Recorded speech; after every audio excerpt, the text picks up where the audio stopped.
Ayushman Bharat scheme के तहत EPFO के पेंशन होल्डर को फायदा देने के लिए लेबर मिनिस्ट्री इस पर चर्चा कर रही है। सूत्रों के मुताबिक लेबर मिनिस्ट्री इस स्कीम का फायदा योग्य सब्सक्राइबर्स को मिले, इसको लेकर हेल्थ मिनिस्ट्री से चर्चा कर रही है।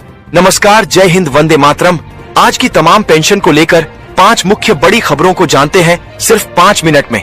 साथ ही सुप्रीम कोर्ट से 4 बड़ी नई घोषणाओं के बारे में भी बताने वाले हैं, जिसका सीधा असर आपकी ईपीएस पेंशन पर पड़ेगा। यह बदलाव डीए से लेकर महंगाई भत्ते के साथ पेंशन भुगतान तक होने जा रहा है। पेंशन धारकों की बल्ले बल्ले आज 12 बजे कैबिनेट की बैठक में पेंशन बढ़ाने पर फाइनल फैसला लिया गया। पेंशनर्स को अब नई पेंशन का लाभ मिलेगा। साथ ही सुप्रीम कोर्ट ने दी सहमति। अब पेंशन बढ़ाने का इंतजार खत्म। अब मिनिमम पेंशन 7,500 के साथ फाइनल 2 चरणों के अंदर पेंशन का भुगतान किया जाएगा। देखिए ताजा रिपोर्ट जारी। तो इस वक्त की बड़ी खबर आपको बता दें कि कैबिनेट की बैठक चल रही है और इसी बैठक में ये मंजूरी दी गई है। तस्वीरें आप देख सकते हैं। प्रधानमंत्री नरेंद्र मोदी यहाँ पर मौजूद थे और इसी बैठक में आपसी सहमति से इसको मंजूरी दी गई। दरअसल आयोग बनाया गया था इसके लिए और आयोग ने अपनी रिपोर्ट सौंपी और रिपोर्ट पर पूरे विस्तार से चर्चा करने के बाद इसको मंजूरी दे दी।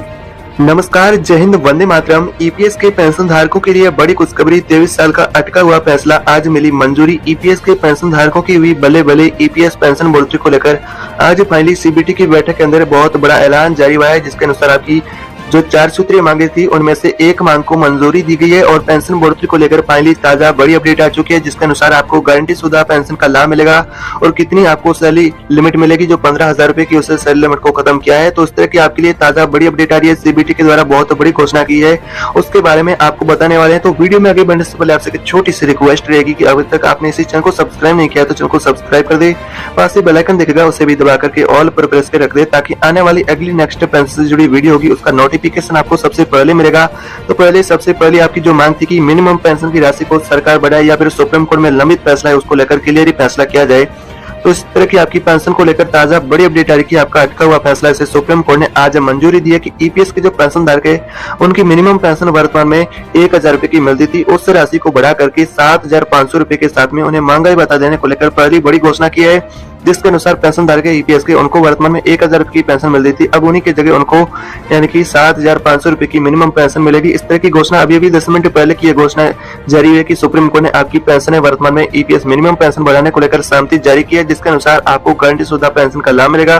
बात करें सैलरी लिमिट को लेकर भी साथ में घोषणा हुई है कि जो पेंशन धारक सैलरी लिमिट खत्म करने को लेकर इंतजार कर रहे हैं और उच्च वेतन प्राप्त यानी कि उनका आधा पेंशन मिले या फिर उन्हें उच्चतम ब्रैकेट पर पेंशन का कैलकुलेशन किया जाए, उसको लेकर भी ताजा अपडेट आ रही है कि उसको लेकर सीबीटी बैठक के अंदर चर्चा जारी है कि आपको इसका फायदा जल्द मिलने वाला है। तो पेंशन को लेकर फिलहाल इस तरह की बड़ी आपके लिए अपडेट आ रही है कि आपकी मिनिमम पेंशन को बढ़ोतरी को लेकर मंजूरी दी गई है। सीबीटी की बैठक के अंदर आपका अटका हुआ फैसला है, क्योंकि काफी लंबे समय से सरकार से कर्मचारी इंतजार करेगी सुप्रीम कोर्ट इसको लेकर कब फैसला करेगा। तो उनके लिए ताजा बड़ी खुशखबरी आ चुकी है आज की, यानी कि आपको मिनिमम पेंशन अब 7,500 रुपए मिलेगी, साथ में आपको महंगाई भत्ता भी मिलेगा और आपको यानी कि गारंटी शुदा पेंशन का लाभ मिलेगा।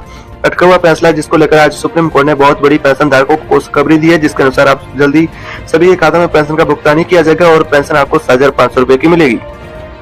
अगली बड़ी ताजा अपडेट आ रही जो केंद्रीय कर्मचारी है उनके लिए वित्त मंत्रालय का बहुत बड़ा ऐलान जारी हुआ है केंद्रीय कर्मचारियों की महंगाई भत्ते को लेकर, जो कि आपको 7,500 रुपए की मिनिमम पेंशन के साथ में महंगाई भत्ता मिलेगा, उसको बढ़ोतरी को लेकर वित्त मंत्रालय ने बहुत बड़ा आपके हक में फैसला जारी किया है। जो केंद्रीय कर्मचारी पेंशन धारक है वो भी महंगाई भत्ते को लेकर इंतजार करे कि महंगाई भत्ता उनका कितना बढ़ेगा।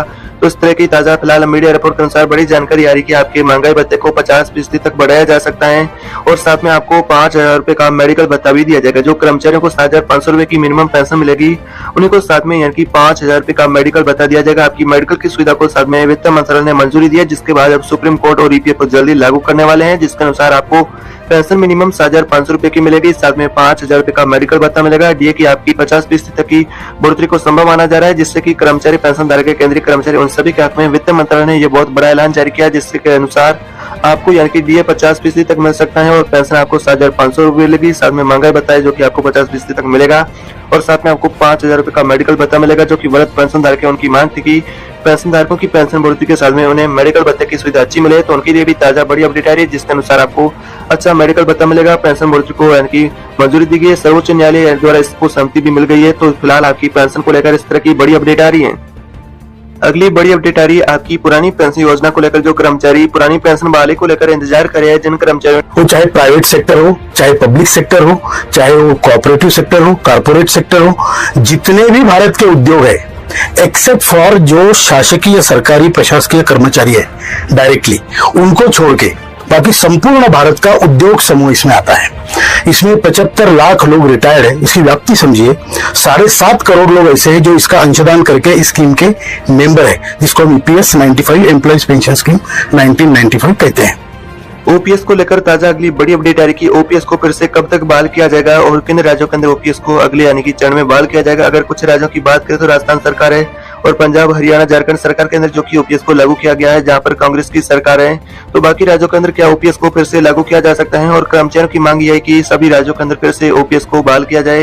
लेकिन केंद्र सरकार इसको लेकर अब कमेटी का गठन किया गया है, जिसके अनुसार पेंशन धारकों की जो ओपीएस है उसको बहाल करने को लेकर फिलहाल एनपीएस के अंदर पेंशन को लेकर कमेटी है वो रिव्यू करे, जिसके अनुसार पेंशन धारकों को अगले यानी कि कुछ ही दिनों में ओपीएस बहाली या फिर एनपीएस में कुछ बदलाव देखने को मिलेगा। इस तरह की आपके लिए ओपीएस को लेकर भी अपडेट आ रही है कि आपको जो वर्तमान में एनपीएस मिलती है उसका रिव्यू करने के लिए कमेटी का गठन कर दिया गया। वो कमेटी अब रिव्यू कर रही है एनपीएस को लेकर कि कर्मचारियों के लिए फिर से क्या ओपीएस को बहाल किया जाना चाहिए या फिर नहीं, इसको लेकर रिव्यू कर रही है, जिसके बाद ही आपकी अगला यानी कि पेंशन को लेकर फैसला होने वाला है। तो वर्तमान में इस तरह की सरकार के द्वारा कोई नई घोषणा नहीं हुई है कि आपकी ओपीएस को फिर से लागू किया जा रहा है, लेकिन आपकी एनपीएस में बदलाव करने को लेकर मीडिया रिपोर्ट के अनुसार दावा किया जा रहा है कि आपकी एनपीएस है जो वर्तमान में मिलती है उसमें कुछ बदलाव के साथ ही आपको आधी पेंशन के बराबर पेंशन देने को लेकर प्लान बनाया जा रहा है। तो इस तरह की आपकी ओपीएस को लेकर बड़ी अपडेट आ रही है। बात करें 18 माह का डीए एरियर को लेकर, जो कर्मचारी एरियर को लेकर इंतजार करे कि एरियर का भुगतान उनके खातों में कब किया जाएगा, तो मीडिया रिपोर्ट के अनुसार ऐसा ही ताजा बड़ा फैसला आ रहा है कि आपका एरियर का जो यानी कि पैसा है दशहरे से पहले आपके खातों में आने वाला है, जो कि 18 माह का डीए एरियर बकाया जो कोरोना काल का,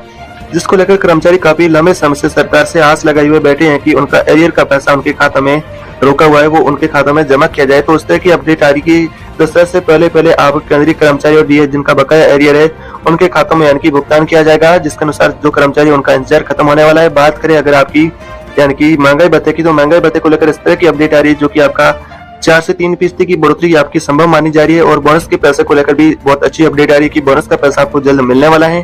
बोनस का पैसा कितना मिलेगा, किस आधार पर आपको यानी कि इसका भुगतान किया जाएगा, तो फिलहाल इस तरह की मीडिया रिपोर्ट के अनुसार दावा किया जा रहा है जो कर्मचारी यानी कि 60 साल के अधिक एज के है, जो कि वृद्ध पेंशन धारक है, उनको बोनस का पैसा ज्यादा मिलेगा। और जिन्होंने 10 साल का रेगुलर कंट्रीब्यूशन कर दिया है और उनकी एज भी यानी कि 60 से 65 साल या फिर उससे अधिक है, जो वृद्ध पेंशन धारक है उनको बोनस का पैसा ज्यादा मिलेगा। जो कर्मचारी अभी फिलहाल रिटायर्ड हुए हैं जो कि 60 साल की कम एज के अंदर, तो उनको बोनस का पैसा कम दिया जाएगा। तो मीडिया रिपोर्ट के अनुसार ऐसा दावा किया जा रहा है कि आपका बोनस का पैसा 18,000 रुपए से लेकर के आपको 50,000 रुपए तक की राशि बोनस के रूप में मिल सकती है। इसको लेकर दशहरे से पहले आपके खाते में भुगतान किया जाएगा। तो बोनस का पैसा और आपका एरियर का पैसा एक साथ आने वाला है। तो इस तरह का दावा किया जा रहा है जो आपकी ओपीएस, ईपीएस पेंशन और एरियर और महंगाई भत्ते को लेकर इस तरह की ताजा फिलहाल बड़ी अपडेट है कि सरकार इसको लेकर विचार कर रही है। जल्द इसमें आपको बढ़ोतरी देखने को मिले।